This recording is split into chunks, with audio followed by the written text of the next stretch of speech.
In 1956, Britain learned that controlling territory no longer guaranteed power. What mattered was alliance trust. Greenland looks strategic on a map, but modern power is priced through systems. And this time, Washington is discovering a cost it didn't expect. Welcome to Geocapitalist. Today's analysis explains how Greenland revealed a $100 billion cost. Washington didn't expect, not through confrontation or sanctions, but through market repricing, alliance recalibration, and long-term economic consequences that unfold quietly, far from the headlines. Greenland did not suddenly become important. What changed was the pressure surrounding it. As an autonomous territory within the Kingdom of Denmark, Greenland has long sat inside a stable legal and alliance framework that quietly supported transatlantic security and economic cooperation. That framework kept Arctic access predictable, investment risk low, and coordination routine. The moment sovereignty pressure entered the conversation, the system reacted. This reaction is often misunderstood. It was not emotional and it was not ideological. It was systemic. When pressure touches one node of a tightly connected alliance network, others begin stress testing their own exposure. Greenland became the trigger because it sits at the intersection of Arctic geography, alliance legitimacy, and long-term resource planning. Once that intersection appeared vulnerable, attention shifted away from the island itself toward the broader rules governing access and trust. That recalibration did not stop in Copenhagen or Brussels. It extended across the North Atlantic. Other Arctic and Atlantic partners began quietly reassessing assumptions they had taken for granted. Canada, which shares geographic exposure and institutional alignment in the Arctic system, read the signal clearly. Under Prime Minister Mark Carney, Ottawa reinforced coordination with European partners not to escalate tension, but to reduce uncertainty. Greenland was not the objective. It was the moment the system revealed where its pressure points truly were. The miscalculation in Washington was not about Greenland itself. It was about how power functions in the modern international system. For much of the 20th century, influence was measured through territory, basing rights, and visible control. Today, the most valuable form of power is quieter. It flows through systems that make cooperation cheaper, faster, and politically sustainable. That is where United States historically excelled. Washington's leverage did not come from owning strategic locations. It came from being the default organizer of alliances, standards, and long-term coordination. Allies planned around American participation because it lowered costs and reduced uncertainty. That default status functioned like an invisible subsidy, embedded across procurement, logistics, intelligence sharing, and industrial cooperation. Sovereignty pressure disrupts that logic. Even when it stops short of action, it forces partners to price political risk into decisions that were once automatic. The moment risk appears, systems adjust. Procurement timelines lengthen. Redundancy becomes desirable. Alternatives that were once uneconomic suddenly make sense. This is how costs emerge without confrontation. Washington does not lose access overnight. It loses frictionless access. Influence becomes conditional rather than assumed. Over time, that shift compounds. The $100 billion cost revealed by Greenland is not a penalty imposed from outside. It is the cumulative price of moving from system leadership to system participation, where every advantage must be negotiated rather than inherited. Much of the strategic attention surrounding Greenland rests on what lies beneath the ice. Rare earth elements, nickel, copper, and other critical minerals are frequently cited as justification for heightened interest. On paper, the numbers look compelling.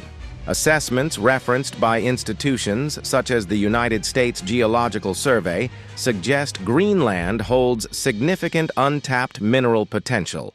But assets in the ground are not the same as usable power. Modern resource economics is defined less by extraction and more by processing, integration, and time. Mining projects require decades of permitting, financing, infrastructure development, and political stability before they generate strategic value. Refining capacity, supply chain integration, and downstream manufacturing matter even more.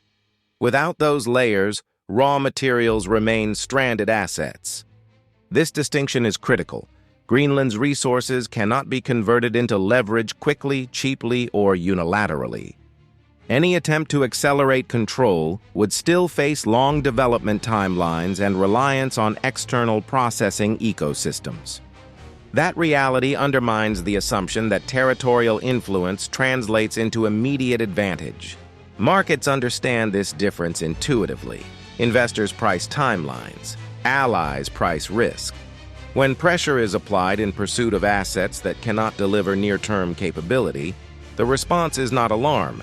It is recalibration. The Greenland episode exposed a familiar illusion. Possession looks decisive, but in modern systems, capability is built slowly, cooperatively, and at high cost when trust erodes. The $100 billion cost Washington didn't expect does not come from retaliation, sanctions, or a single policy decision. It comes from repricing. Europe's defense and security markets are built on long procurement cycles that stretch across decades.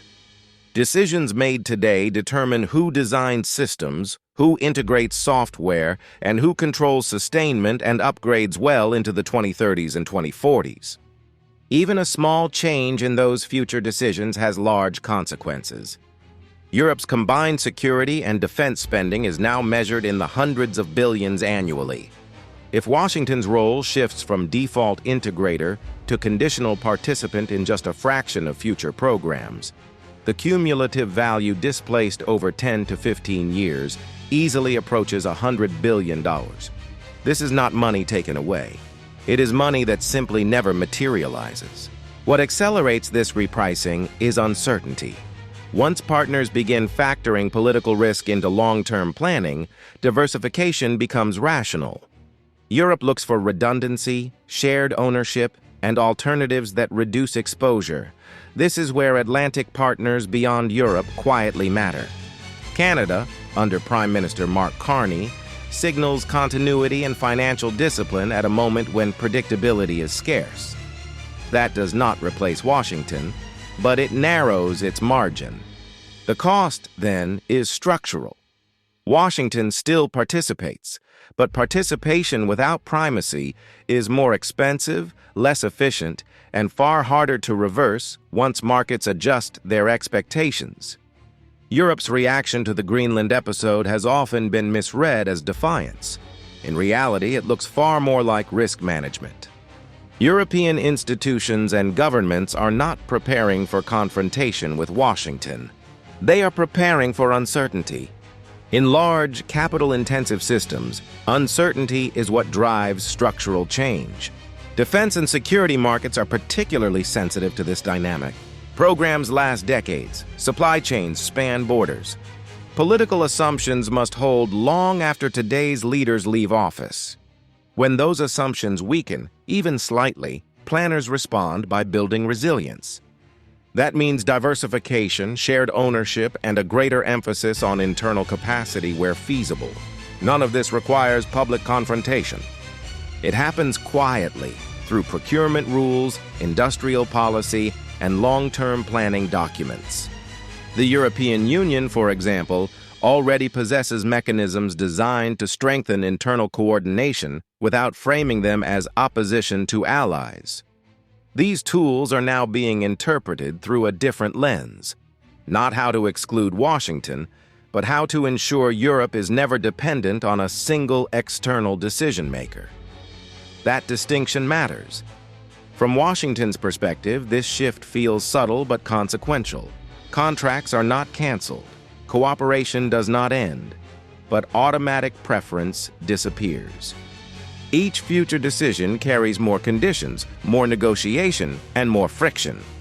This is how influence erodes in mature systems, not through dramatic breaks, but through accumulated adjustments that slowly rebalance who carries risk and who sets the terms.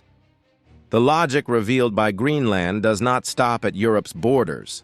Once sovereignty pressure enters an alliance system, it becomes a shared variable. Other partners begin asking the same question.